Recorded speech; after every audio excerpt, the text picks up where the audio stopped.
Thank you so much for coming again. And now, with me, both of the Jeffrey Cayosa and Marcelo Servito. Both of them will be handling the open forum. Ang open forum questioning, outside of sila sa automatic ng pagkana, no? Ako lang hindi paramihan sa Terloria sa last time. So, ang topic for today is about the intercession and the prayers of the saints. Sa Tagalog pa, panalangin ng mga santo. Ang Iglesia Católica ay tuturo na ang panalangin para sa mga banal o sa mga santo ay kapatid paghinabang. Ibig sabihin, they give us benefits. So therefore, it is a good and a wholesome action to pray for the saints so that they will intercede for us, to obtain us the graces and benefits we ask of God through them. Ang kanilang relationship is not about giving their life to redeem the world, tulad ni Kristo. Kung hindi, ang kanila lang pananalangin. So, their relationship is limited only to prayers. Diba ang mga ating Katoliko, ang mga pastor nila, ang pre-over din sa kanila, sa mga mendo. Diba tayo mga Katoliko, sabihin mo sa kaibigan mo, Sir, pwede mag-pre-over sa para sa akin, kasi may sakit na kanya ito. Diba? So, if you can do that prayer for fellow men, then the things also in heaven is that much more to pray to God for us. So what's the difference? If we can pray for our brothers here on earth, then surely the saints in heaven was already perfectly one with Christ and with Christ, but also pray for us. Because their love is already perfected in heaven. Now, there are many objections regarding this doctrine of the Catholic Church, with regard to the intercession of saints. First and foremost, they will quote Bible verses. Many as the Christ alone is the one who differs between God and man. See, for example, this verse. 1 Timothy chapter 2, verse 5. So we also have to answer and explain what does this verse mean. 1 Timothy chapter 2, verse 5, I'm reading the New American Bible. For there is one God, there is also one mediator between God and the human race, Christ Jesus himself human. Now, we see that I pointed earlier that the difference between the mediatorship of Christ is that Christ offered himself, his blood, for the ransom and redemption of humanity or of man, by his blood, by his death on the cross. It is written in verse 6 below, Christ Jesus himself human, who gave himself as ransom for all. The Catholic Church asserts that the saints gave their life for the ransom of humanity alone. So malaking diferensya. Ang sinasabi ng Sipang Katoliko, ang turo at aral ng Sipang Katoliko, ang mga santo, ang kanilang generalship, ang kanilang tagapagpagitan sa kay Kristo at sa tao, ay limitado lang sa kanilang pananalangin through their prayers. So they are just like us, only pray for one another. Since we're here, we cannot give our life for the ransom of your brother, even to your brother, and to your friends. So when you believe to go to heaven, you can also ransom people on earth. But you can pray, because here we can pray for our brothers. Therefore in heaven, we can also pray for our brothers in heaven. And that is what God says in James 5:16. The Catholic letter of St. James the Apostle, in chapter 5, verse 16, we can read this statement of God. If you have the Bible, you can also open your Bible. James 5:16. Therefore, confess your sins to one another, and pray for one another, that you may be healed. See, we can also pray for one another. That is also true in the saints in heaven. We can also pray for us, and pray for those souls in purgatory. Continue. The fervent prayer of a righteous person is very powerful. Makapangyarihan daw ang panalangin ng isang banal na tao. See? The prayer of a righteous man, a saint, is powerful. So their intercession is only limited to prayer, not giving their life or ransom to humanity. So that is the difference. And we're dedicated their privilege to pray for us, to mediate for us, to prayer from Jesus himself. So it only shows the power of the vision of Christ to God and man by allowing saints to pray for us. Kaya wala makapagyan ng pangalaman ng pasok ibibigay ni Kristo. Di ba? Di ba, always through the name of Christ? Colossians 3:17, we will do anything, do it in the name of Jesus. When we pray to the saints, even to Mary, we also pray to her in the name of Jesus Christ. Amen? Yes, we believe it. And every time we do a novena, so it's in the name of Jesus. So we do not invoke the name of the saint for the saint's power alone, but because the saint possesses the power not of themselves, but of Christ. That is what St. Peter says in Acts 3:12. In the Acts of the Apostles, New American Bible, it is written here, the Apostles themselves, the first fruits of the saints, mga apostol na mula mga santo, mga sarangit, mga Kristyano, mga Katoliko, ito sabi dito sa Acts 3:12 in the New American Bible. When Peter saw this, he said to his people, you as well as, why are you amazed at this, and why do you look so intently at us as if we have made him walk by our own power or piety? The saints in heaven, the apostles in heaven, has no power and piety of themselves, but the God of Abraham, the God of Isaac, the God of Jacob, the God of our ancestors, has glorified his servant Jesus, whom you handed over in the United States presence when he had decided to release him. Kaya ibig sabihin, ang kapangyarihan ng Kristo, ang nasa mga banal sa mga sangko sa mga apostol, kaya gumawa sila ng himala at mga kapangyarihan, mga tandaan sa kapangyarihan. Acts 3:13. Now, they also would say, would quote John 14:6, especially the born again. Siguro na rinig nila ito ang karatang ito, John 1:6, New American Bible, kung sabi dito ng Kristo, I am the way, the truth, and the life. No one comes to the Father except through me. Tagalog, ako ang daan at katutusan at ang buhay. Wala kang mapunta sa Amang, kundi sa pamamagitan ko. Kaya ibig sabihin, sa pamamagitan lamang ng Kristo, Gawa 4:12, Acts 4:12, there is no name under heaven and earth in which salvation can be achieved but only through Jesus Christ. Acts 4:12. Sabi naman born again, o ayan, ibig sabihin sa brothers, para naman ito kumalik, pagkakasipis ko lang ang alam sa kapapagkitan, the only way, the only truth, ang gawin nila, hindi ko sila tayo ikiyahan na ito. Iba na ang nalaman natin yung topic natin ng church. Christ is the head. The church is the body. So the action of the head for the good of the body also dies. If the head is a mediator, then the body follows. We are also mediators of each other. Kaya kung may yung ulo, buhay yung ulo, katotohanan yung ulo, yung pangulo ng simbahan ng Iglesia, Colossians 1:18, therefore, the body is also the way, the truth, and the life.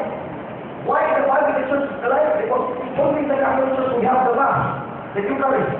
In which it says as follows in John 6:57, he who eats my body and drinks my blood, he has eternal life in him. Yan ang Eucharistia, ang sagrada ng isa. Tapos katotohanan, sapagkat the church is a pillar and bulwark of truth, and a potentate later. Before, 1 Timothy 15. And then it is the way, according to the Bible in Acts chapter 9 verse 2, the church is also called the way. Ibig sabihin ang ulo, ang daan, ang katotohanan, ang kapon si Kristo. Ay katawan na express ang tapos si Kristo. Ay isa sa ulo, ay isa ni Kristo, tayo rin ang daan ang matuto sa langit. Kaya dapat ang mga sentral ko, hanggang takakot sa Iglesia ng Monica, para makapunta na langit, katulad ang si Kristo na nuna sa langit na yan. Because here I have detached from Christ. The other churches, my two brothers, are detached from Christ. Why? Because they claim Christ as the head, but they have no connection of their own from Christ. Because what Christ do, they cannot do. Pag-intercession yung mulo, tapos yung katawan, hindi sumama sa pag-intercession. Ang mga santos nila langit, hindi nag-intercede for us here on earth. So, we are detached. The saints in heaven are detached from the people that will earth. And that is not what the Scripture says. Everything, the whole body helps together, because in 1 Corinthians 12:26-27, St. Paul says, they are one part, because we are one body in Christ. New American Bible, 1 Corinthians 12:26-27, he said, well, so the Bible is one part suffers, one part of the church. All parts suffering. If one part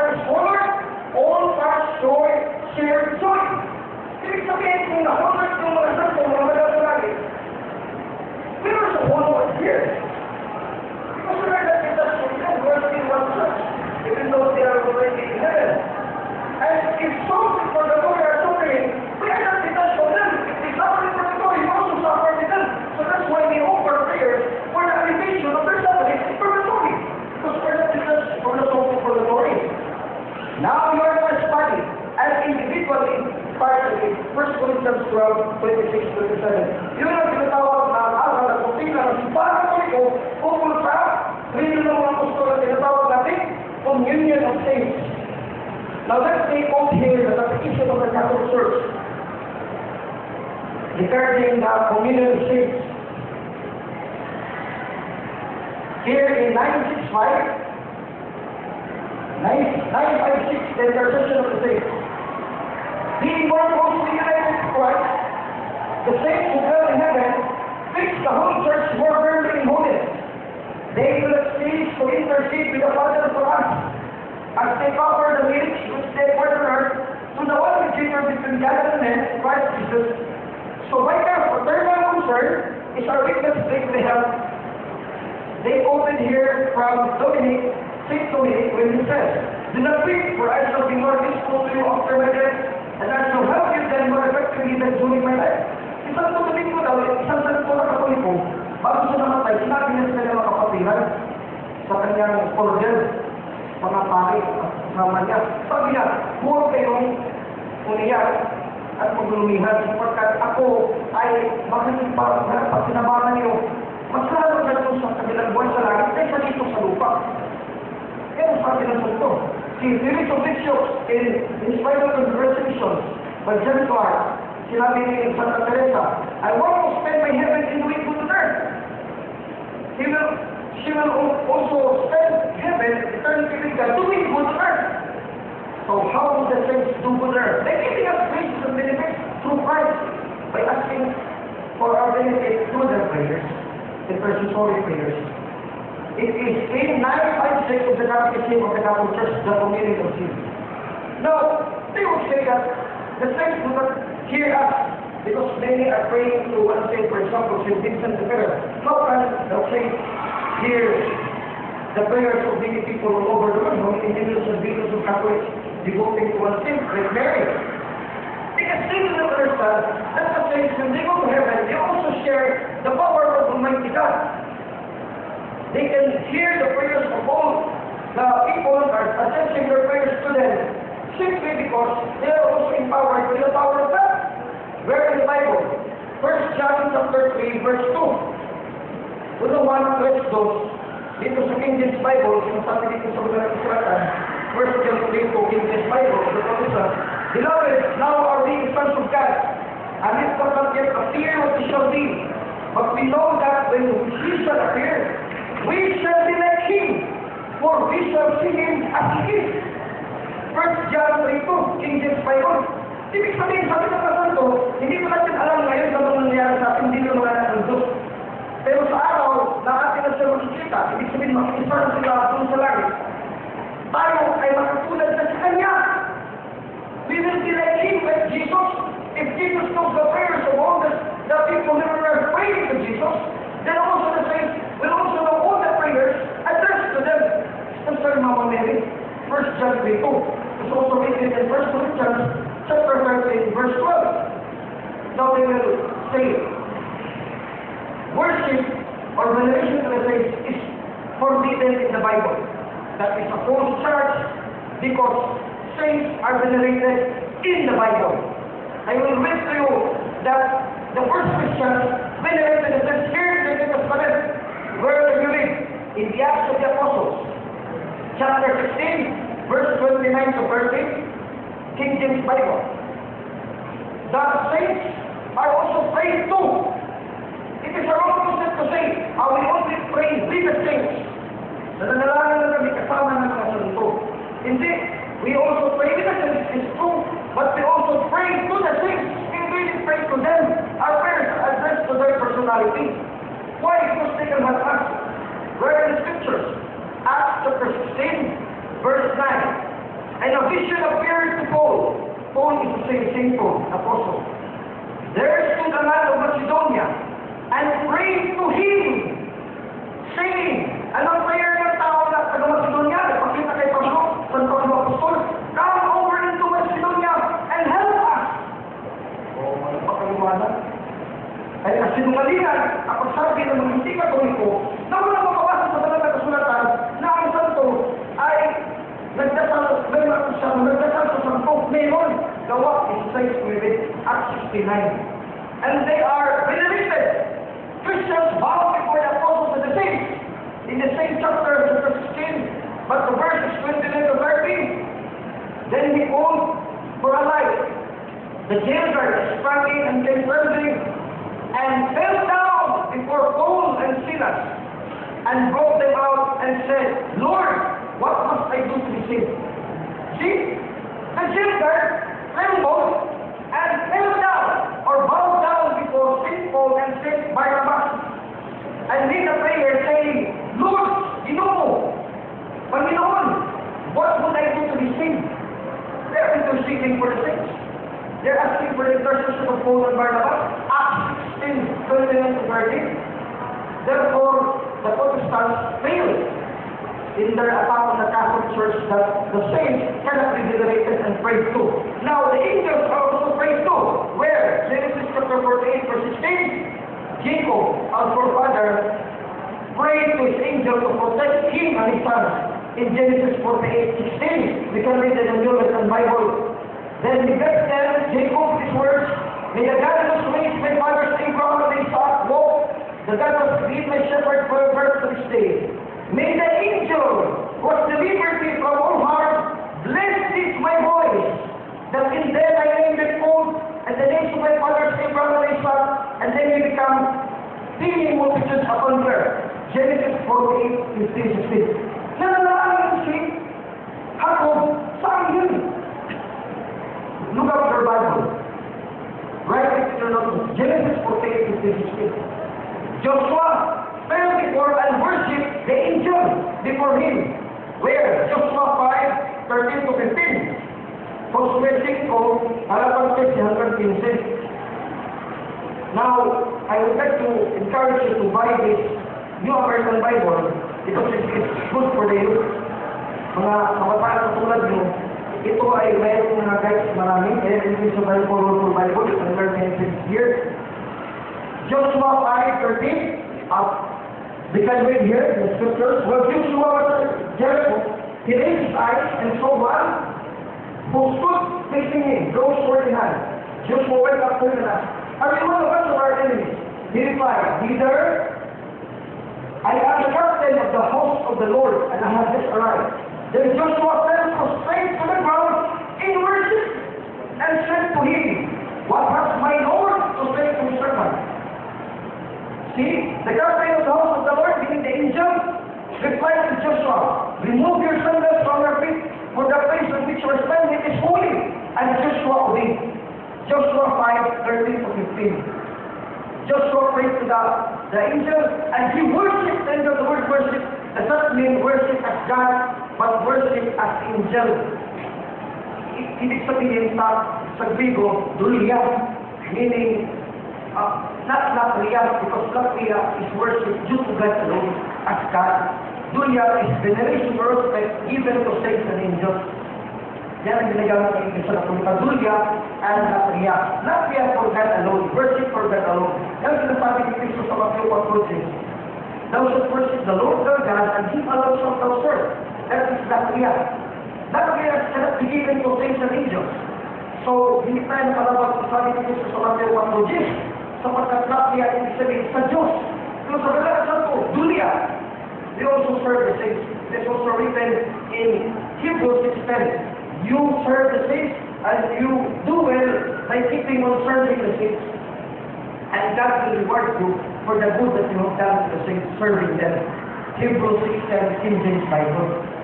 Kaya, yan ang hindi na nalaman ng mga hindi katoliko. Kasi the reason behind, because of their attack with the authority of the church, they do not accept the authority of the magisterium.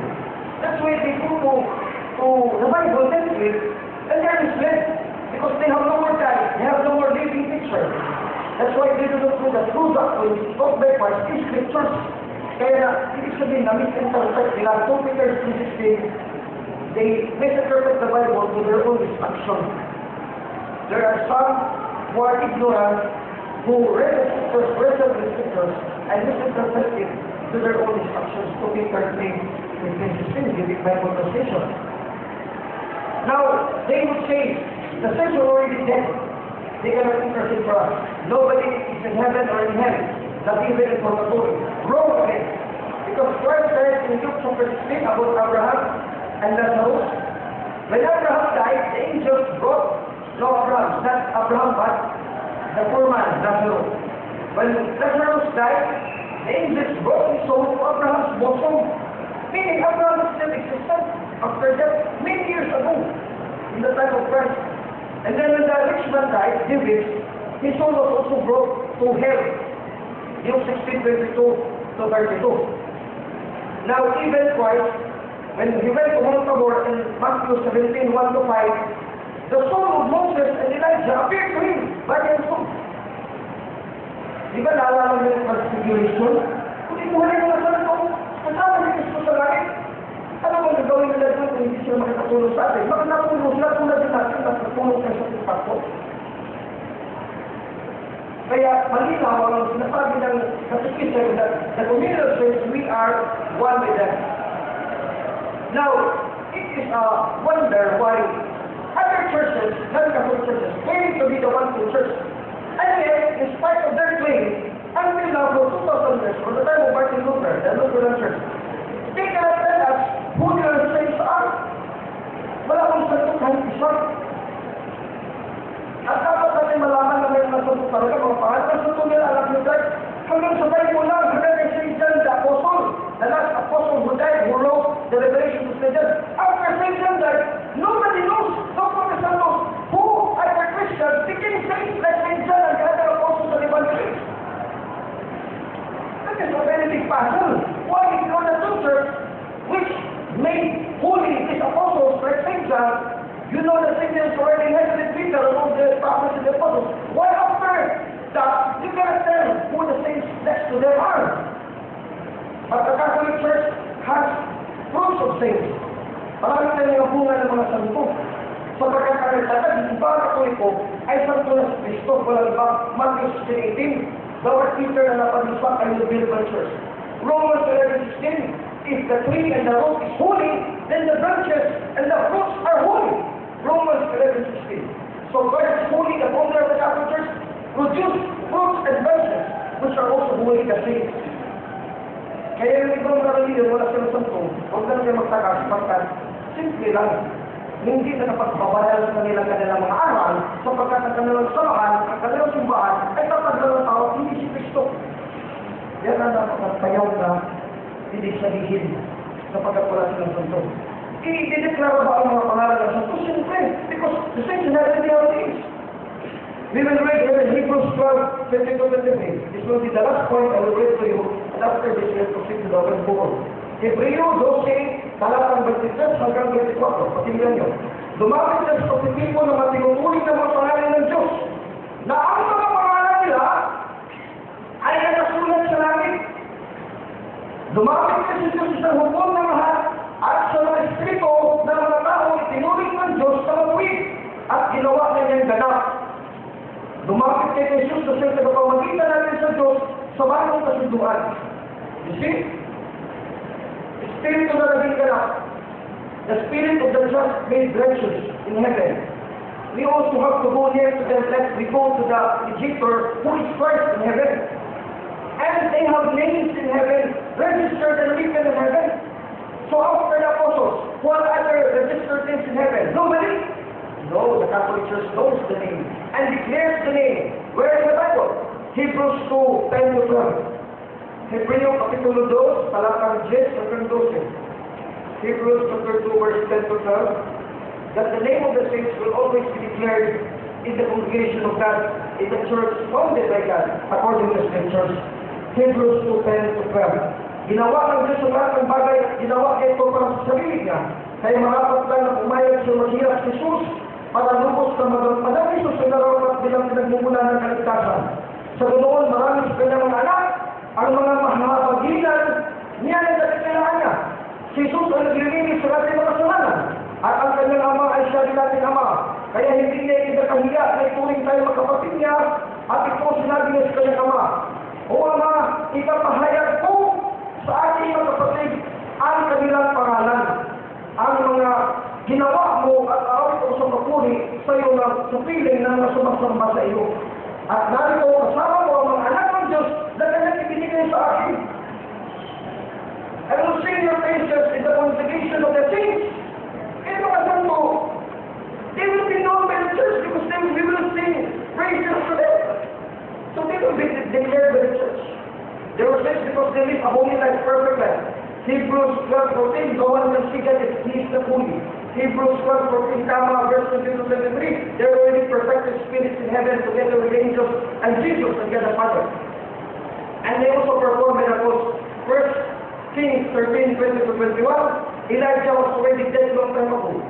Pero mga nagdadala ng patay, nakita nila yung makaaway sa Midianites. Then they threw the dead person into the sepulchre of Prophet Elijah, and then the dead rose again. Nabuhay ang patay. Sirach 48:14 to 16, Elijah was powerful, leaving her earth. Much more when he died, he is more powerful and did many miraculous signs in the other life. Sirach 48:14 to 16. Kaya tama tayong ginagawa natin mga Katoliko, na we implore them because it's very beneficial for us. At ang ka magpatabang sa ibong isugod na tagadali para hindi mo pagkasala, ikatusan ko sa langit na hingpit na, nahiusan na sa Ginoo, doon lang ito ko. One final verse, read Revelation 5:8 to 10, and read Revelation 8:1 to 8. Angels and saints intercede for us in heaven through their prayers. Dalawang talata yan. If you will read Revelations, pahayag 5:8 at pahayag 8:1-3. Let's just read this one as verse. Nang nanggaling ang kumpa ang napagpusilyo, tumahimik ang langit na makalang oras. Pagkatapos nakita ng pitong anghel na nakatayo sa harapan ng Diyos, ang bawat isa sa kanila binigyan ng propeta. Ay sa panganghel na lumapit sa altar, dalangin sa gintong lalagyan ng insenso. Binigyan siya ng maraming insenso para isama niya sa mga dalangin ng lahat ng mga pinabanal ng Diyos at ihandog sa gintong altar sa harap ng trono. Sino na ang insenso daw mga panalangin, mga dalangin, the prayers of all the saints in heaven together with the angels over to God. Revelations 5:8 to 10 and Revelations 8:1 to 2. So all the elements we have about the doctrine of the saints interceding for us are all in scriptures. Napunala ng kasulatan. Kaya mali natin mga kapatid na nahiwalay sa pananampalataya sa pagkulang sa atin naman ang simbang kung actually we are right in our doctrine and they are wrong. They misunderstood us and they refuse to listen to the Catholic Church. Kasi kung hindi ka makikinig sa otoridad, hindi ka talaga matututo. Kaya pagbabasa na kayo siya. Kasi baka tulong, gagawin hindi na basa mo ibang banal na kasulatan. Biblia, bakit pagbabasa na sa hindi nila nakita na? Hindi nila nakita sa hindi sila nakinig sa nakapagturo. So pagkakabanal na kasulatan, hindi pa magtuturo. Direct sa kundi yung tagapagturo ang magisterium.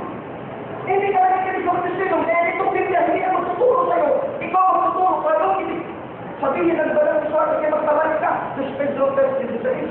This Pedro 9:20. The scriptures are not for private interpretation. Diba? It cannot be privately interpreted. The Bible, there must be an authoritative interpretation of the church, the pillar and bulwark of in 1 Timothy 3:15. So I would like to request that this continues here in class and continues to be to handle the tomorrow. Kung doon may pumunta na para klaro kayo pumunta na Bisaya na lang nato, no? Okay lang lecture English na Tagalog and Cebuano,